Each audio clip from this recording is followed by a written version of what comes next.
आप सभी का स्वागत है। हमारा नाम डॉक्टर विक्रांत सिंह तोमर है। हम प्रोजेक्ट सेल्फ इनकॉर्पोरेशन भारत और यूएसए की तरफ से आप सभी का स्वागत करते हैं। हम धन्यवाद देंगे इंदौर मैनेजमेंट एसोसिएशन का, जिनके माध्यम से हम काफी लोगों तक ये बात पहुंचा पा रहे हैं। दोस्तों, हमने पिछले कई सत्रों में बात की और ये 11वां सत्र है। हमने अभी तक बात की कि हमारे जीवन में जो साध्य है, जीवन का साध्य है मोक्ष, मुक्ति, फ्रीडम फ्रॉम फियर। और उसके लिए साधक जिन प्रयासों को करता है उसी को योग कहते हैं।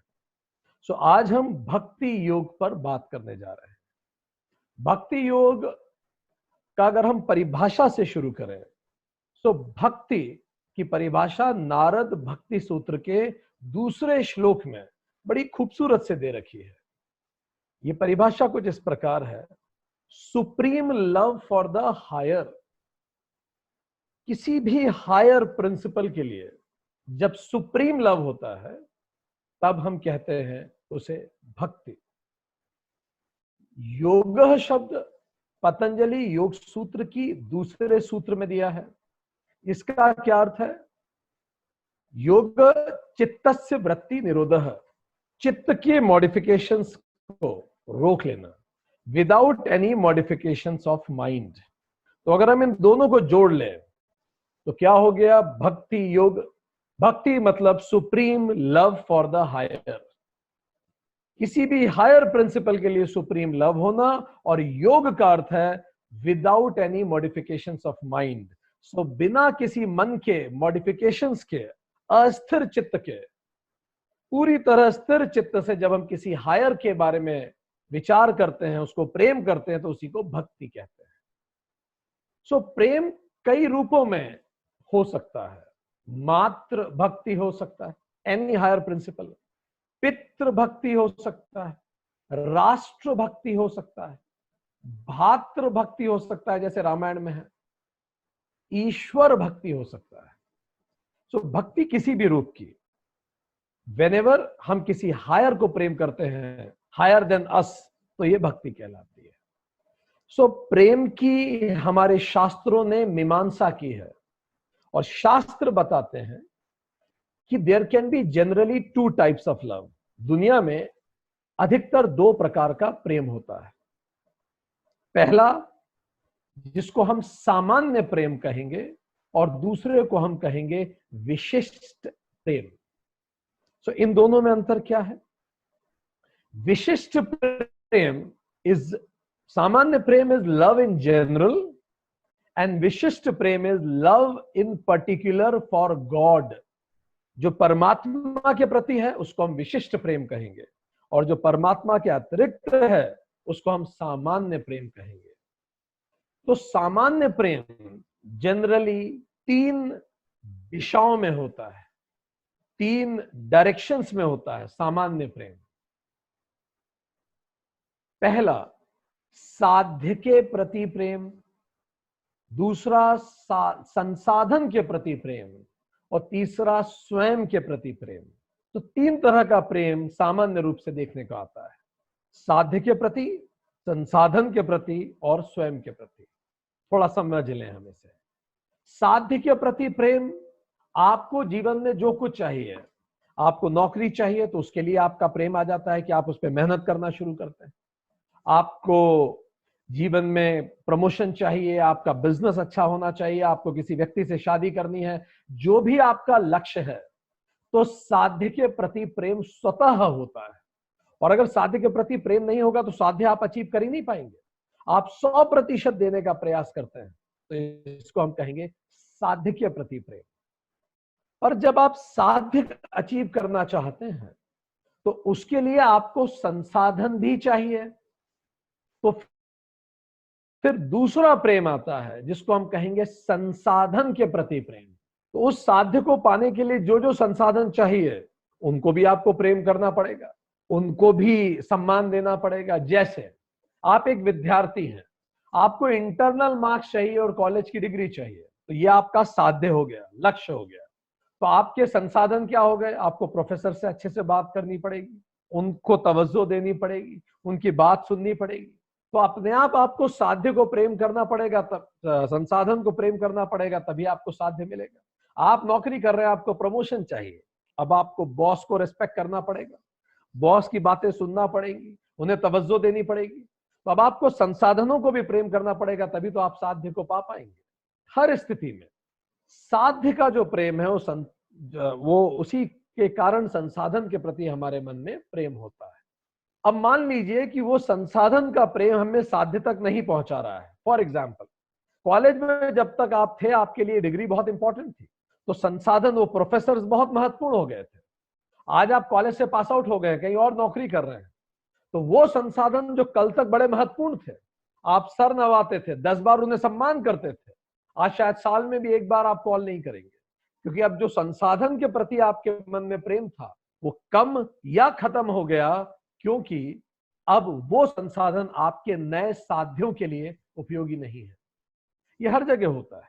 वो पर्टिकुलर बॉस जो आज आपके जीवन में बहुत इंपॉर्टेंट है, वो इंपॉर्टेंट संसाधन है, जिस दिन आपका साध्य बदल गया, लक्ष्य बदल गया, आपने दूसरी कंपनी ज्वाइन कर लिया, आप उस बॉस को कई बार फोन भी नहीं लगाते, तो साध्य ही निर्धारित करता है कि संसाधन के प्रति हमारा प्रेम कितना होगा। अब हम तीसरे प्रेम की बात करें, स्वयं के प्रति प्रेम। चलिए देखिए, साध्य के प्रति प्रेम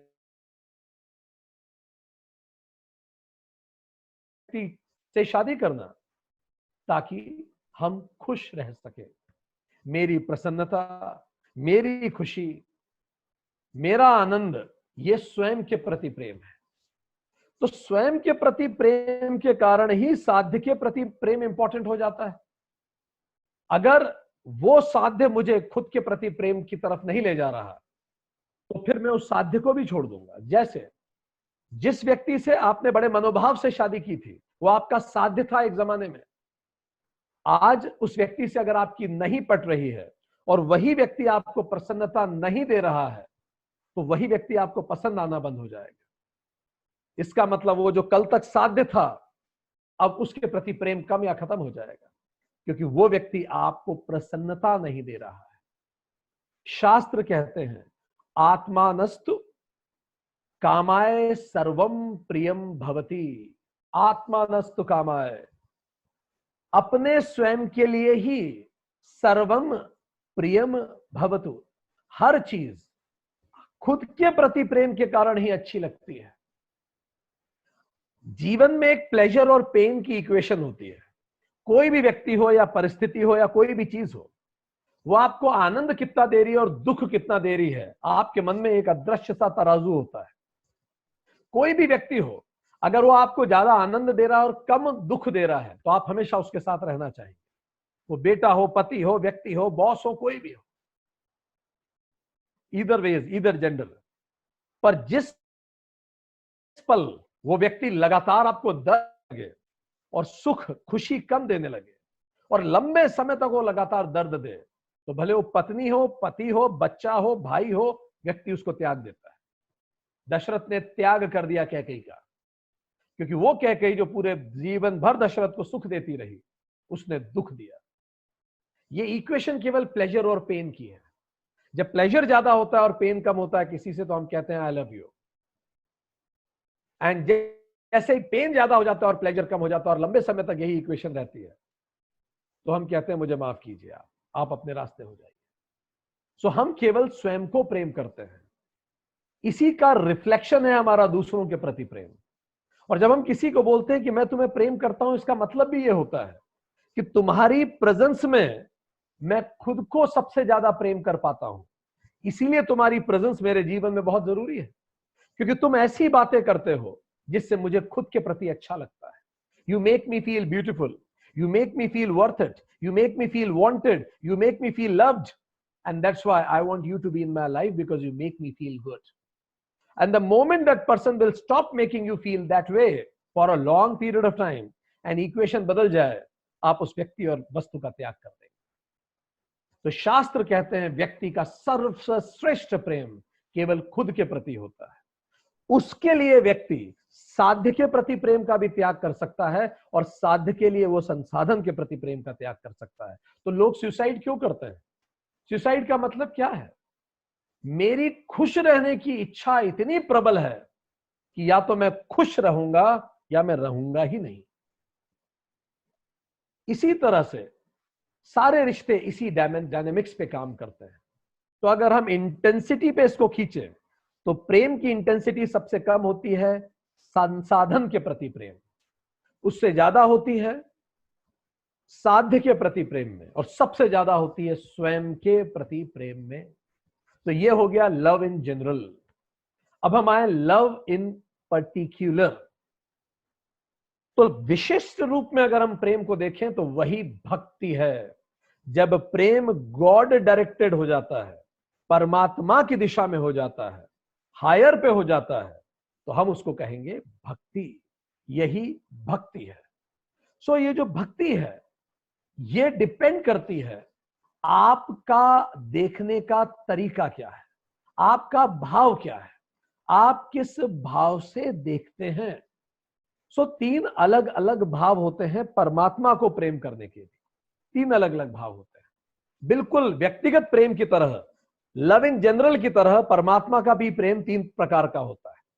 पहला, God as a means towards end. जब हम परमात्मा को संसाधन के रूप में प्रार्थना करते हैं, हम भगवान साईं के मंदिर में जाते हैं और बोलते हैं प्रभु मेरी शादी हो जाए, भगवान मेरी एग्जाम आने वाली है उसमें अच्छा नंबर मिल जाए, मेरा इंक्रीमेंट हो जाए, इस बार बोनस मिल जाए, मुझे ये संसाधन मिल जाए। तो जब जब हम परमात्मा की प्रार्थना करते हैं किसी संसाधन के लिए, तो उसी को कहा जाता है अधम भक्ति ही। पहला प्रकार भक्ति का अधम भक्ति ही। जब भी हम किसी संसाधन के लिए परमात्मा की प्रार्थना कर रहे हैं वो अधम भक्ति होगी। दूसरे प्रकार की भक्ति, जब हम परमात्मा की भक्ति करते हैं साध्य के रूप में, as a end goal of life, जीवन के साध्य के रूप में हम प्रार्थना करते हैं, प्रभु मुझे शांति दो, मुझे प्रसन्नता दो, मुझे सद्बुद्धि दो, मुझे सद्मार्ग दो, तो ये कहलाती है मध्यम भक्ति ही। जब हम परमात्मा की प्रार्थना करते हैं एंड गोल के लिए, संसाधनों के लिए नहीं, साध्य के लिए, क्योंकि goal of every goal of life is what? Peace and happiness. जीवन के हर लक्ष्य का अंतिम लक्ष्य शांति और प्रसन्नता ही तो है। तो हम कुछ भी कर रहे हैं, नौकरी कर रहे हैं, परिवार में हैं, जो कर रहे हैं, सन्यासी भले क्यों ना ले रहे हो, उद्देश्य वही है, शांति और प्रसन्नता। तो इसको कहते हैं मध्यम भक्ति ही।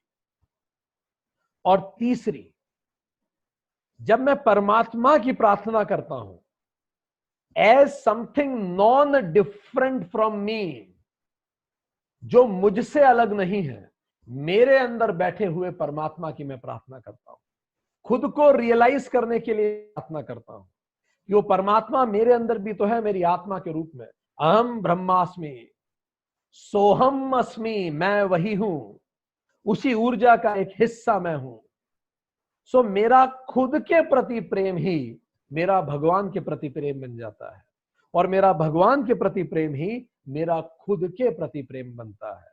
इसी को कहते हैं उत्तम भक्ति। तब व्यक्ति ध्यान लगाता है और अपने स्वरूप को पहचानने का प्रयास करता है। Self realisation, Maslow's need hierarchy. Self realisation, वो तो सेल्फ एक्चुअलाइजेशन पे ही खत्म हो जाती है, उससे भी ऊपर सेल्फ रियलाइजेशन। सो तीन तरह की भक्ति हो गई, अधम भक्ति, मध्यम भक्ति और उत्तम भक्ति। अधम भक्ति के लिए गॉड डियर है, उसके लिए गॉड डियर है, वो भगवान को प्रेम करता है, डियर है, पर वो संसाधनों के लिए भगवान को भजता है। उससे बेहतर भक्ति जिसको हम कहते हैं मध्यम भक्ति, गॉड इज डियरर, और सर्वश्रेष्ठ भक्ति, उत्तम भक्ति, गॉड इज डियरेस्ट। भगवान कृष्ण भगवत गीता में कहते हैं कि 4 प्रकार के लोग मुझको भजते हैं। 7वां अध्याय 16वां श्लोक। जिज्ञासु, जो पता लगाना चाहते हैं कि परमात्मा क्या है, ब्रह्म क्या है, वो आते हैं मंदिरों में भजते हैं मुझे। दूसरा, आर्त, जो डरे हुए हैं, उनकी एग्जाम आने वाली है, उनकी शादी नहीं हो रही सही जगह।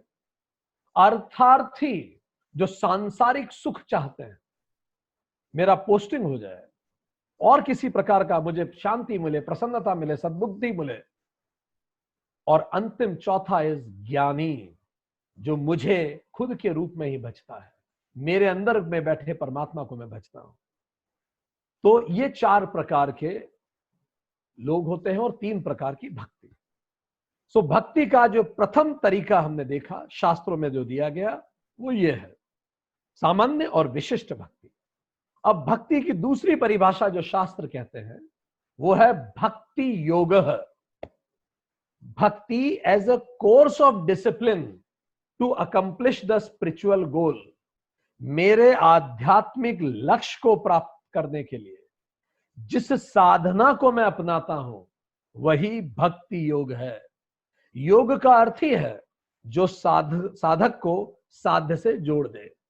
तो जिस रास्ते से मैं उसको अचीव करता हूं, मोक्ष को, फ्रीडम फ्रॉम फियर, सभी तरह के डरों से दूर होने के लिए, उस रास्ते को ही कहा जाता है भक्ति योग। तो ये दूसरी परिभाषा है। तो इसका क्या मतलब हुआ भक्ति योग का? ये क्या अलग योग है? नहीं, ये अलग योग नहीं है। कर्म योग, उपासना योग और ज्ञान योग, इन तीनों का अधिष्ठान है भक्ति योग। भक्ति योग चौथा योग नहीं है, ये इन तीनों का आधार है। अगर हम तीनों को जोड़ दें, कर्म, उपासना और ज्ञान योग को, तो इसी को हम कहेंगे ये भक्ति योग है। इन सब का सम्मिलित नाम है भक्ति योग, क्योंकि भक्ति के बिना ना तो कर्म हो सकता है, न ही भक्ति के बिना उपासना हो सकती है, न ही ज्ञान हो सकता है। एक एक करके हम समझ लें। हमने कर्म योग पढ़ा था एक क्लास में। कर्म योग में जब चीज हमारे नियंत्रण में नहीं होती तो हम कहते हैं ईश्वर अर्पणम, परमात्मा ये मेरे जोन ऑफ कंट्रोल के बाहर है, तो ये तुझे अर्पित है। जिसको मैं भाग्य कहता हूं, जिसको मैं प्रारब्ध कहता हूं, और मैं उसको ईश्वर को अर्पित कर देता हूं। जिसको मैं जोन ऑफ एफर्टलेसनेस कहता हूं, कि मेरे प्रयासों के क्षेत्र के बाहर है, मैंने एग्जाम दे दिया, मेरा सिलेक्शन होगा कि नहीं, ईश्वर अर्पणम। दूसरा कर्म योग में आता है प्रसाद बुद्धि ही। अगर रिजल्ट अच्छा आया प्रभु कृपा, और अच्छा नहीं आया तो प्रभु इच्छा। ये क्लैरिटी दिमाग की, ये भक्ति ही तो है। 100% एफर्ट लगा के मैं एफर्टलेसनेस में चला जाता हूं, ये भक्ति है। तो जब आप कार्य में भक्ति जोड़ देंगे, एक कर्म योग बन जाएगा। आपकी यात्रा में आप भक्ति को जोड़ दीजिए, वो तीर्थ यात्रा बन जाएगी। आपकी बुद्धि में भक्ति जोड़ दीजिए, वो प्रसाद बुद्धि बन जाएगी। आपके कर्म में भक्ति जोड़ दीजिए, वो अकर्म बन जाएगा, निष्काम कर्म, अकर्ता। आप बहुत बड़ा आयोजन करेंगे और ये मान के करेंगे आयोजन का प्रयास करना मेरे नियंत्रण में है, वो अच्छा होगा या नहीं होगा वो परमात्मा की इच्छा है। अकर्ता, मैं कुछ नहीं कर रहा, मेरे कंट्रोल में नहीं है चीजें, बस मैं अपना एफर्ट लगा सकता हूं। तो इस तरह से आप मेजेस्टिक होंगे पर मॉडेस्ट होंगे। आप में हमेशा विनम्रता रहेगी। तुलसीदास जैसे होंगे, इतना महान काव्य लिख देंगे और काव्य की शुरुआत कहेंगे कबित विवेक एक नहीं मोरे।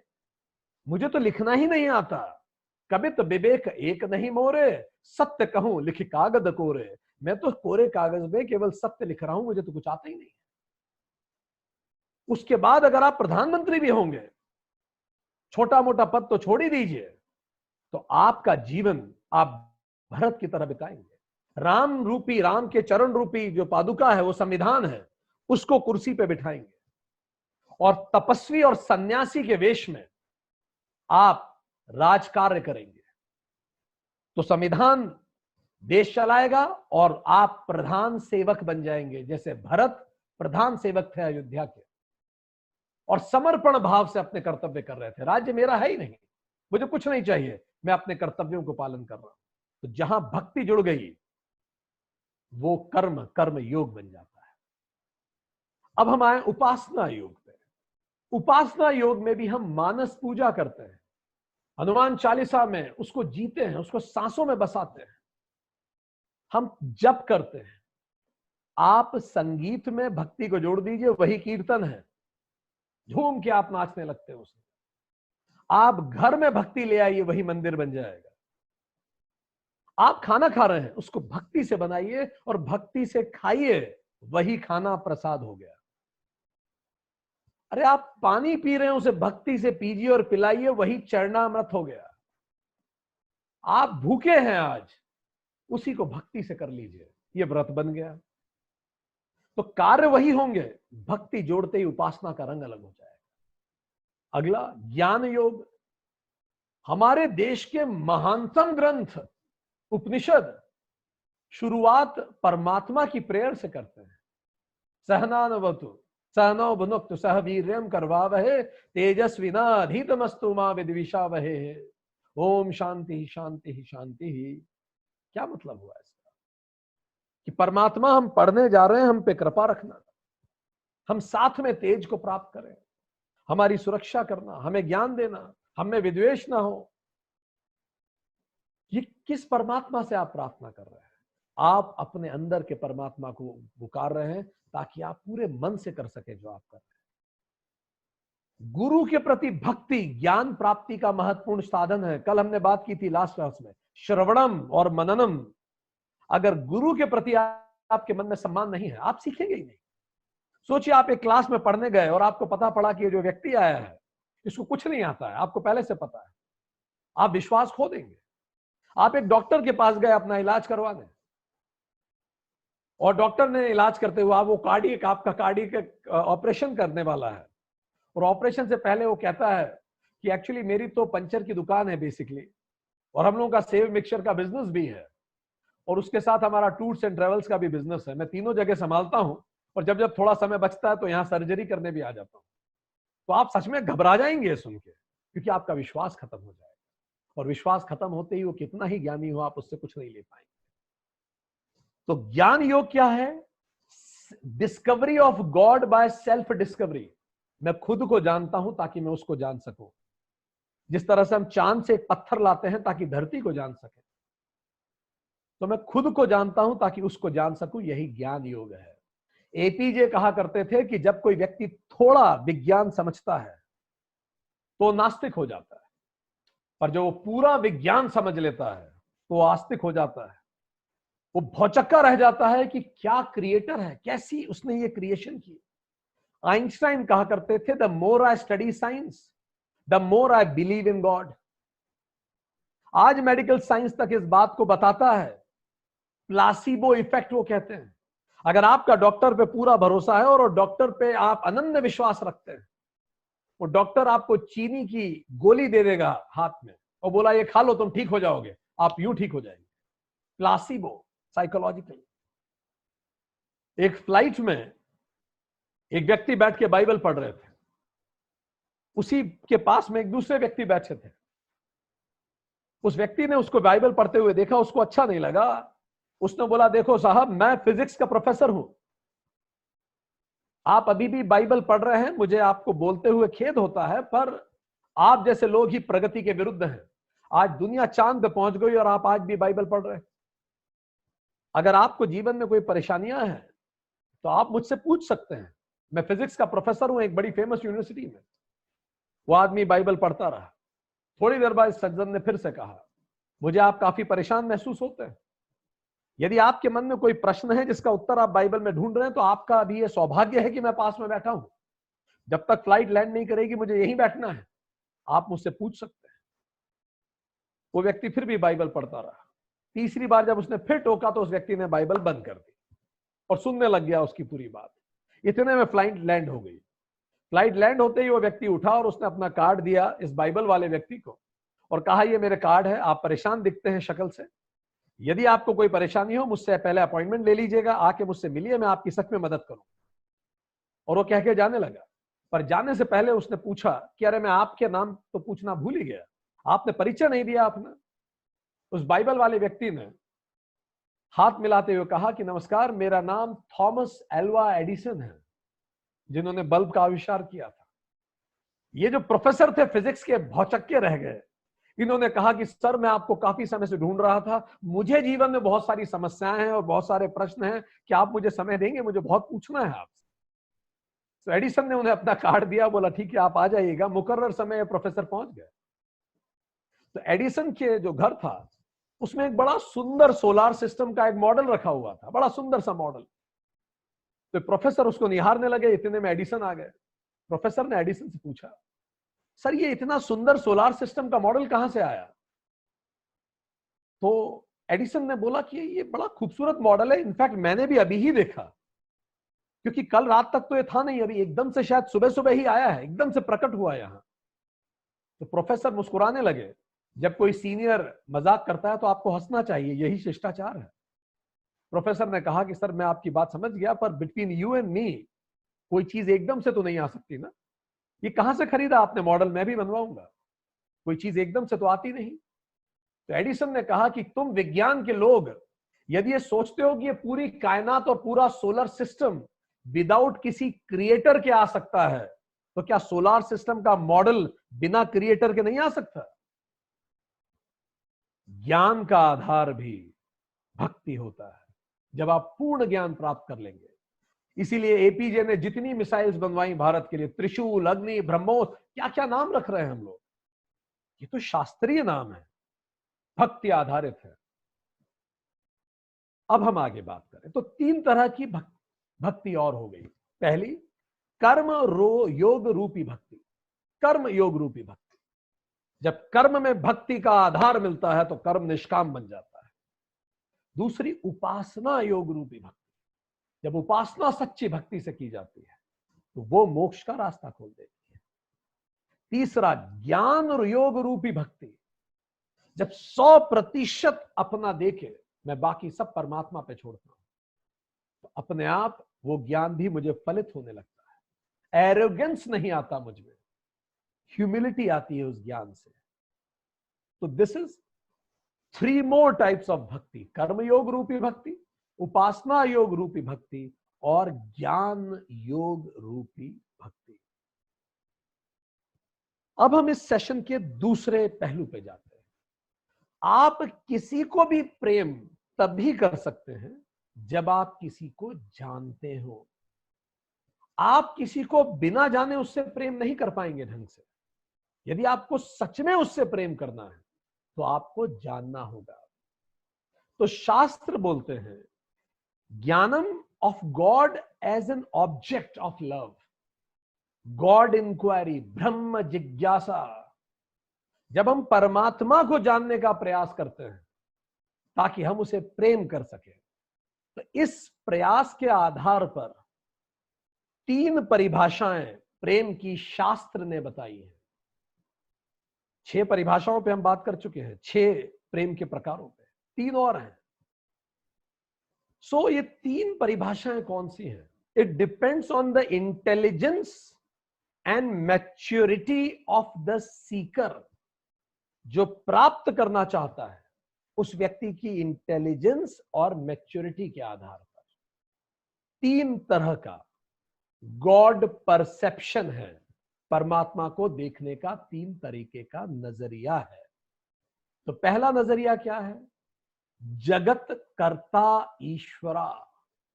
जगत कर्ता ईश्वरा, इट मीन्स ये बिगिनर लेवल के लिए है, आम व्यक्ति के लिए यह परिभाषा है। जो ब्रह्म जिज्ञासा करता है, परमात्मा को समझना चाहता है, तो कम से कम इतना तो समझ ही जाएगा कि God is a creator, GOD, generator, operator, destroyer. He is the creator of the world, and if there is a creation there has to be a creator. कोई तो है जिसने सब कुछ बनाया, तो जो भी है जिसने ये सब कुछ बनाया वही भगवान है। उसी को मैं भगवान कहता हूं। और भगवान फालतू की चीज नहीं बनाता, क्योंकि वो भगवान है तो जो भी बनाता है उसका कोई पर्पस होता है। परमात्मा कचरा पैदा नहीं करता। तो हम सब को उस परमात्मा ने बनाया और एक दिन हम उस परमात्मा में ही विलीन हो जाएंगे। मां के गर्भ में करोड़ों शिशुओं की संभावना होती है, पर हम पैदा हुए क्योंकि हम पैदाइशी विजेता हैं। परमात्मा कचरा नहीं बनाता। तो इस तरह से जब हम गॉड को विजुलाइज करते हैं कि हमें भगवान ने बनाया, तो it becomes a personal God. एक व्यक्ति के रूप में हम विजुलाइज करते हैं, क्योंकि जैसा मेरा मन होगा मैं वैसे ही भगवान को देखूंगा। मेरे हाथ पैर हैं तो भगवान के भी हाथ पैर होंगे, मेरा परिवार है तो भगवान का भी परिवार होगा, मेरे बच्चे हैं तो भगवान के भी बच्चे होंगे। पर चूंकि वो भगवान है तो हर तरफ मौजूद रहेगा। और वो पर्सनल गॉड हो जाएगा। God who has created the world, उसने पूरी दुनिया बनाई है। इसी का फिर मैं नाम रखूंगा, मैं उन्हें शिव कहूंगा, मैं उन्हें विष्णु कहूंगा। उनके बहुत सारे हाथ होंगे, उनकी पत्नी होगी, उनका घर होगा, उनकी दिनचर्या होगी, वो कपड़े पहनेंगे, वो मंदिर में मिलेंगे और उनको दर्शन करने के लिए मैं मंदिर जाऊंगा। राम, कृष्ण, विष्णु, बहुत सारे नाम। जीसस की मूर्ति, महावीर भगवान की मूर्ति, भगवान बुद्ध की मूर्ति, वो मुझे मूर्तियों में मिलेंगे। तो जगत कर्ता ईश्वरा, the God who has created this whole world, जिसने ये पूरी दुनिया बनाई है। तो इस भक्ति को कहते हैं एक रूप ईश्वरा भक्ति, एक रूप भक्ति। इसका मतलब मैं एक रूप में उस परमात्मा को भजता हूं, इन अ सिंगल फॉर्म। कोई कृष्ण को भज सकता है, कोई गणेश जी को भजता है, और कोई किसी भी फॉर्म में भजे। तो अलग एक रूप में जब हम उसको भजते हैं तो इसी को हम कहते हैं एक रूप ईश्वरा भक्ति। पर कुछ लोग इससे और गहरा उतरते हैं, वो प्रश्न पूछते हैं। वेदांत बिलीफ नहीं है, it's a logical flow of understanding. तो आप प्रश्न पूछ सकते हैं कि यदि भगवान ने इस दुनिया को बनाया तो बिग बैंग के पहले दुनिया नहीं थी और भगवान ने उस पूरी दुनिया को बनाया, तो मटेरियल क्या था जिससे पूरी दुनिया बनाई भगवान ने? फाइन, क्या रॉ मटेरियल था? If God created the world, what was the raw material? क्योंकि बिग बैंग के पहले तो वैज्ञानिक कहते हैं टाइम और स्पेस भी नहीं था। तो before big bang, before time and space, वो क्या चीज थी जिससे सारी दुनिया उसने बनाई? तो ऋषि और संतों ने अपने ज्ञान से बताया कि God himself became the raw material. परमात्मा स्वयं ही रॉ मटेरियल बना इस पूरी सृष्टि का। वही तो है जिससे पूरी सृष्टि बनी। जैसे एक इलेक्ट्रिसिटी पोटेंशियल फॉर्म में डैम में रहती है, वो गिर के काइनेटिक एनर्जी बनती है, टरबाइन घूम के मैकेनिकल बनती है, मैग्नेट लगा के इलेक्ट्रोमैग्नेटिक बनती है, ट्रांसफर होके इलेक्ट्रिसिटी बनती है और घर पे आके हीट एनर्जी बन जाती है। इसी तरह से वो एक ऊर्जा इस पूरी कायनात में रिफ्लेक्ट हुई। सो ये जो जगत है ये बना किससे? उसी ऊर्जा से बना। सो परमात्मा स्वयं ही ये जगत बना। जगत कारणम ईश्वरा, परमात्मा ही इस जगत का कारण बना, उसी से ये बन पाया जगत। स्वामी विवेकानंद जब अमेरिका और ब्रिटेन में अपने भाषण के लिए गए, उन्होंने वेदांतिक इस कंसेप्ट को सभी के सामने रखा कि केवल पहले ऊर्जा थी, एनर्जी, देन बिग बैंग हुआ। बिग बैंग से energy got converted into matter, जिसको बहुत बाद में आइंस्टाइन ने एक इक्वेशन के द्वारा समझाया, E equals to mc square. यदि किसी मास को स्पीड ऑफ लाइट के स्क्वायर से मूव किया जाता है तो एनर्जी बन सकता है। It means energy and mass are interconvertible. तो वो जो एनर्जी है वो कन्वर्ट हुई मैटर में। जैसे एक पेड़ बीज में ऑलरेडी रहता है और बीज से बाद में वो पेड़ बनता है, इसी तरह से उस ऊर्जा में ये पूरी सृष्टि थी and later on it came into existence. इसी को कहा जाता है जगत कारणम ईश्वरा। और इसी को चार्ल्स डार्विन ने कहा इवोल्यूशन। क्योंकि जब जगत बना तो initially there was a mineral kingdom, mineral kingdom के बाद there was plant kingdom, plant kingdom के बाद पौधे आए, उसके बाद देयर वाज एनिमल किंगडम, और एनिमल किंगडम के बाद आज ह्यूमन किंगडम है। इवोल्यूशन हो रहा है। इंसान बंदर से बना, चार्ल्स डार्विन ने कहा, धीरे धीरे इवॉल्व हो रहा है। वही ऊर्जा रूपांतरित हो रही है, kinetic potential different different energy में बदल रही है। सो गॉड और energy himself is the material cause, जैसे एक मकड़ी अपने अंदर से जाला निकालती है और सबको ले लेती है और पूरा जाल बना देती है, और जब चाहे वो जाल अंदर ले लेती है वापस। सो परमात्मा स्वयं ही ये विश्व बना है। इसका मतलब वो घट घट व्यापी है। Whole universe is the God.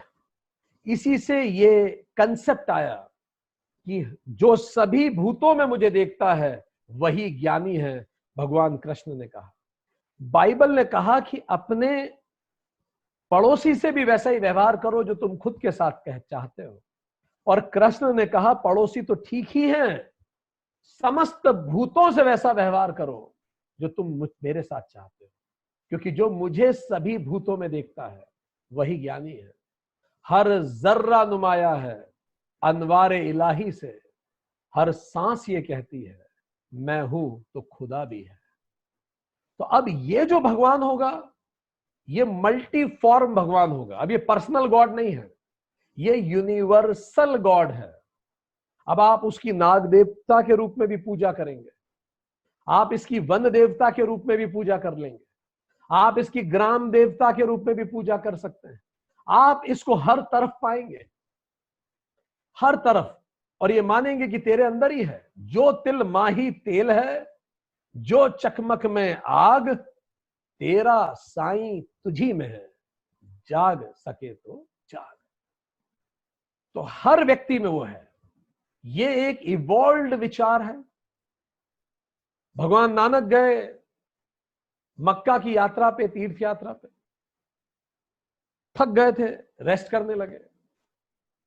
जब वो सो गए तो वहां के मौलवी आए, उन्होंने कहा कि आप क्या करते हैं, ये ब्लास्फेमी है। आपने काबे की तरफ पैर कर रखा है, आपने अल्लाह की तरफ पैर कर रखा है, आपने अल्लाह की दिशा में पैर कर रखा है। नानक ने हाथ जोड़ के कहा कि मैं बड़ा थक गया हूं, मुझे माफ कीजिए अगर मुझसे गलती हो गई हो और मैंने भगवान की दिशा में पैर कर दिया हो। मेरी ये प्रार्थना है कि आप ही मेरा पैर उस दिशा में घुमा दीजिए जो अल्लाह की दिशा ना हो।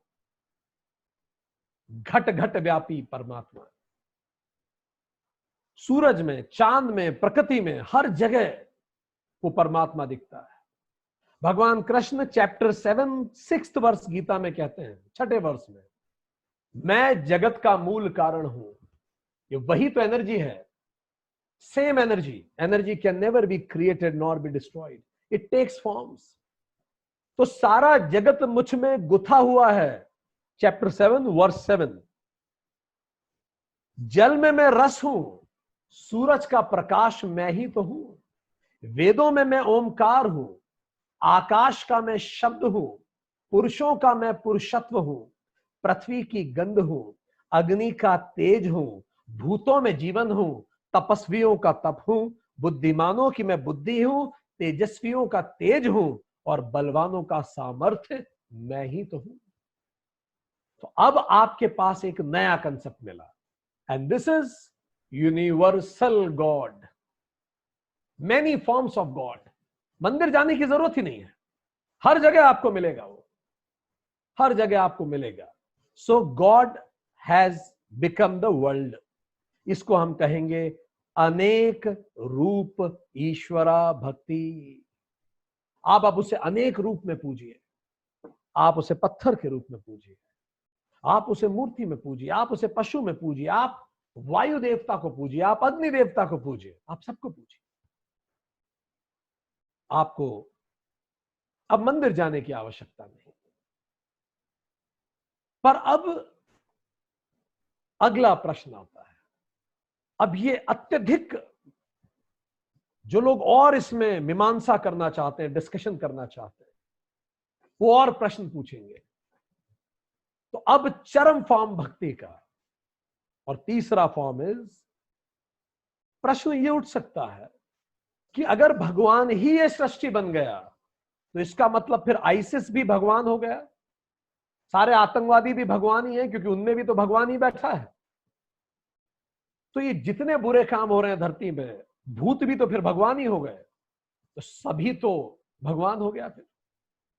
तो क्या वो भगवान इतना बुरा हो सकता है, इतना गलत काम कर सकता है, और परमात्मा के होते हुए लोग इतने बुरे हो सकते हैं? तो अगर ये सब परमात्मा है तो दुनिया इतनी बुरी क्यों है? ऐसा भी तर्क आता है।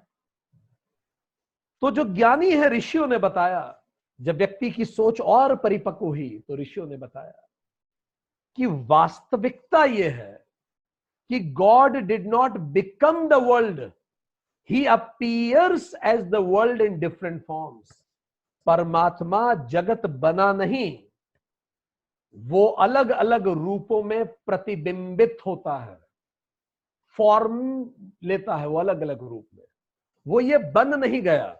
जैसे आप एक मिट्टी ले और उस मिट्टी से आप एक सुंदर हाथी बना दें, 4 पैर वाला, तो जब आप उस हाथी को बना देंगे तो हाथी पे अब हाथी को बैलेंस करना पड़ेगा। अगर उसका एक पैर छोटा हो गया तो हाथी गिर सकता है, तो हाथी की बैलेंसिंग इज नीडेड। तो जो हाथी के कैरेक्टरिस्टिक्स हैं वो मिट्टी के कैरेक्टरिस्टिक्स होना जरूरी नहीं है। अब आपने जैसे ही एक फॉर्म बना दिया, उस मिट्टी को लिया और आपने उसका एक फॉर्म बना दिया, तो जैसे ही फॉर्म बनेगा आपको 2 काम करने पड़ेंगे। नाम तो रखना पड़ेगा ना वो क्या चीज है। नेम एंड फॉर्म ये तो आ ही जाएगा, जैसे ही फॉर्म आएगा नाम आ गया, और जैसे ही नेम एंड फॉर्म आएंगे कैरेक्टरिस्टिक्स आ जाएंगे, गुण आ जाएंगे। उसमें 4 पैर हैं, इतना बड़ा होता है। पर हाथी के गुण और मिट्टी के गुण एक नहीं है। मिट्टी के सारे गुण आपको हाथी में भी मिलेंगे क्योंकि हाथी मिट्टी का ही बना हुआ है, पर हाथी के सारे गुण आपको मिट्टी में मिले जरूरी नहीं है, क्योंकि हाथी गिर सकता है अगर बैलेंस अलग हो गया। हाथी का आप पैर तोड़ सकते हैं। इसी तरह जब वो ऊर्जा अलग अलग फॉर्म लेती है तो अलग अलग रूप जो लेती है, उन सारे रूपों में उस ऊर्जा का रूप विद्यमान रहता है, पर ऊर्जा वो बनती नहीं है। परमात्मा वो बनता नहीं है, बस वो रिफ्लेक्ट करता है। जैसे अमिताभ बच्चन, जब अमिताभ बच्चन अलग अलग रोल करते हैं, शोले मूवी में वो जय जय बनते हैं और गब्बर सिंह को गोली मारते हैं, तो क्या सच में वो गब्बर सिंह के दुश्मन बन जाते हैं? उस समय वो उस रोल को कर रहे हैं। तो अमिताभ बच्चन अलग है और उसका रोल अलग है। सो वो ऊर्जा अलग है और उसका रोल अलग है जो परफॉर्म कर रहा है। सो रोल की कुछ लिमिटेशंस हो सकती हैं, और रोल के खत्म होते ही ऊर्जा, फिर ऊर्जा मिल जाएगी। जैसे वो जो हाथी है मिट्टी का, उसको मैं तोड़ के फिर से हाथी, फिर से मिट्टी बना दूंगा, और फिर उसी मिट्टी से शायद मैं खरगोश बना दूं। तो अमिताभ बच्चन डिफरेंट रोल्स करेगा, पर वो रोल अमिताभ बच्चन नहीं है। There is a gap between that role and Amitabh Bachchan. वो रोल अमिताभ बच्चन की लीला हो सकती है। इसी तरह से वो जो परमात्मा भगवान राम के रूप में आता है, तो पर्टिकुलर लीला ऑफ अ रोल होता है, and that does not affect him. इसका मतलब परमात्मा वो आधार है जिस पे सारी दुनिया बनती है। वही ऊर्जा अलग अलग रूप ले लेती है, पर वो रूप उस ऊर्जा को प्रभावित नहीं करते। जब अमिताभ बच्चन गब्बर सिंह को बुरा बोलता है मूवी में, तो अमिताभ बच्चन के मन में गब्बर सिंह के प्रति वास्तव में द्वेष भावना नहीं आती, रोल है। तो इसका मतलब जो भी फॉर्म है, फॉर्म की जो कैरेक्टरिस्टिक्स हैं, वो फॉर्मलेस की कैरेक्टरिस्टिक्स नहीं होती, पर जो फॉर्मलेस की कैरेक्टरिस्टिक्स हैं वो फॉर्म की कैरेक्टरिस्टिक्स होती हैं।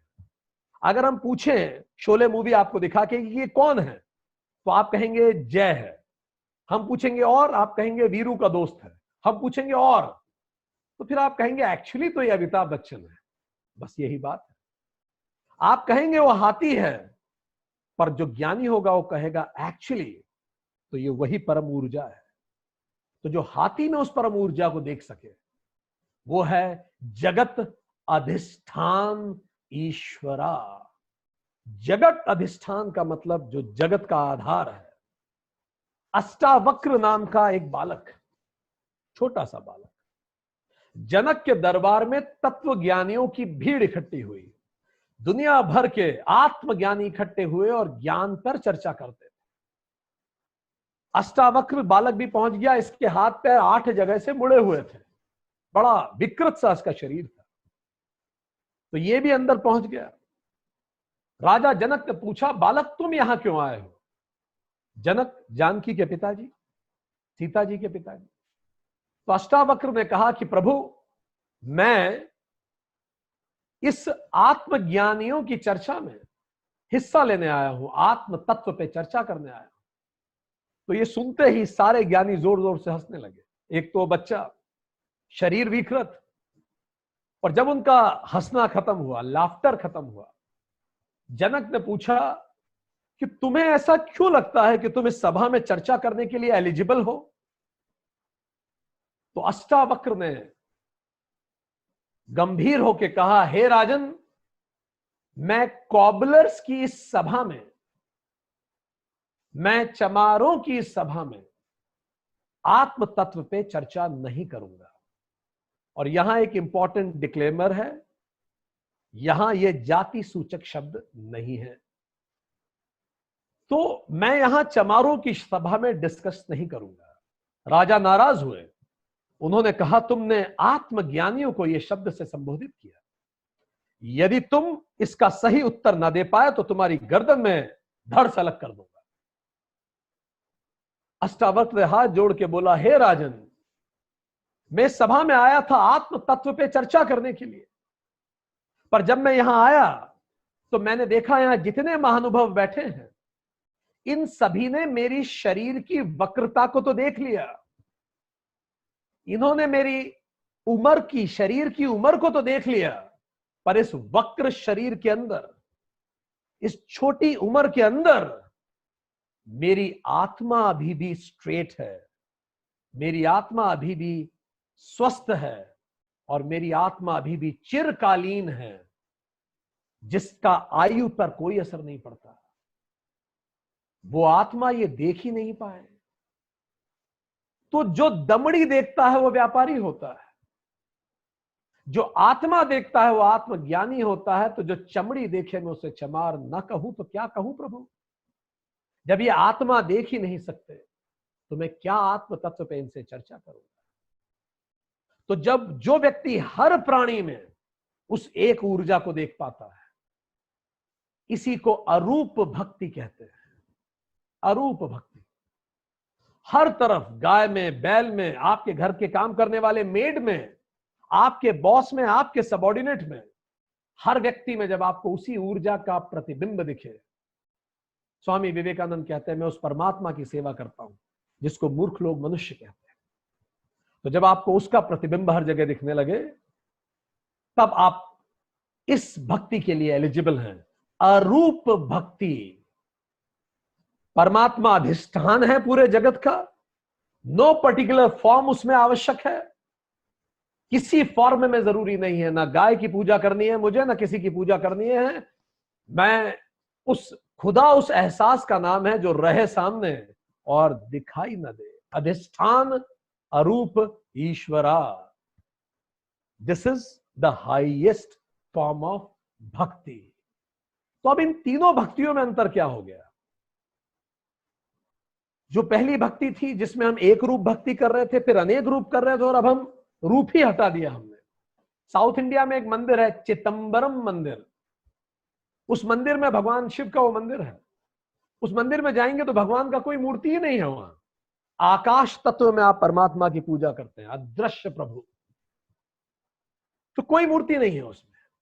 तो अब इन तीनों में क्या गतिरोध है? एक भगवान की पूजा करें, अनेक प्रकृति की हर चीजों की पूजा करें, या फिर उस अदृश्य की, अनिर्वचनीय की, जिसको एक्सप्रेस नहीं किया जा सकता, अव्यक्त की पूजा करें जो एक्सप्रेस नहीं है। तो क्या ये अलग अलग चीजें हैं? नहीं, ये बिल्कुल एक ही बात है, बिल्कुल एक जैसी बात है। बस देखने के तीन अलग अलग नजरिए हैं।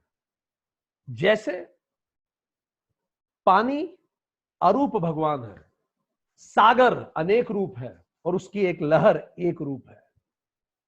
जैसे अमिताभ बच्चन, उसके रूप में वास्तविक अमिताभ बच्चन वो जो रोल कर रहा है जय का, और उसी रोल को आप मूर्ति बना लीजिए, कई जगह फिल्म स्टारों की भी मूर्तियां बन गई है।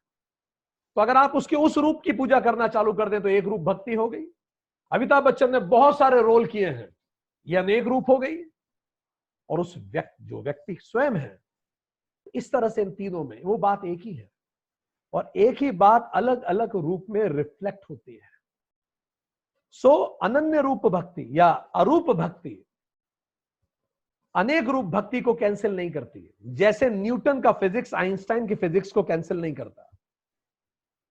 अरूप भक्ति ही जब रूप लेती है, जब हम उसको रूप में देखना चाहते हैं, तो अनेक रूप हो जाती है। आदि शंकराचार्य इतने महान अद्वैत वेदांतिस्ट, जिसने पूरा जीवन ज्ञान योग की साधना की कि परमात्मा अदृश्य है, अनिर्वचनीय है, बोला ही नहीं जा सकता, अकल्पनीय है, अनिर्विकल्प है, सॉरी निर्विकल्प है, पर वही फिर क्या लिखेंगे, भज गोविंदम मूढ़मते।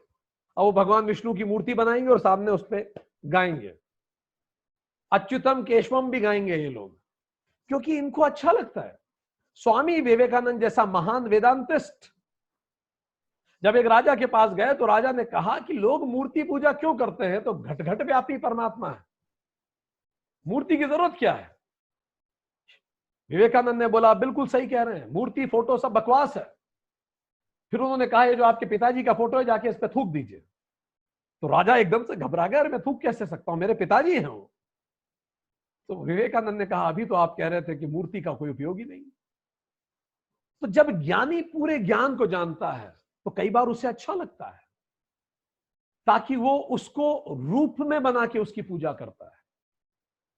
रामकृष्ण परमहंस जैसा महान ज्ञानी जो जानता था तत्व रूप में वो एक ही ऊर्जा है जो अलग अलग रिफ्लेक्ट होती है, अरूप परमात्मा है, पर फिर भी वो दक्षिणेश्वर के एक मंदिर में एक मूर्ति के पास में उसके चरणों में लेटे रहेंगे, क्योंकि उसमें उन्हें आनंद आता है। और जब केशव चंद्र जैसा व्यक्ति जो बड़ा लॉजिकल व्यक्ति था, उनसे आर्गुमेंट करने आता है वेदांत पे और कहता है कि परमात्मा है ही नहीं, तो ऐसे महान विद्वान से आप कैसे आर्गुमेंट करेंगे। इन लोगों का डिबेट चालू हुई। एक तो वो डिबेट में ले कैसे आए परमहंस जैसे व्यक्ति को, ये भी बड़ी बात है। पर जैसे ही डिबेट शुरू हुई, केशव चंद्र एक मजबूत तर्क देते थे कि भगवान नहीं है, और जैसे ही बड़ा मजबूत तर्क देते कि भगवान है ही नहीं,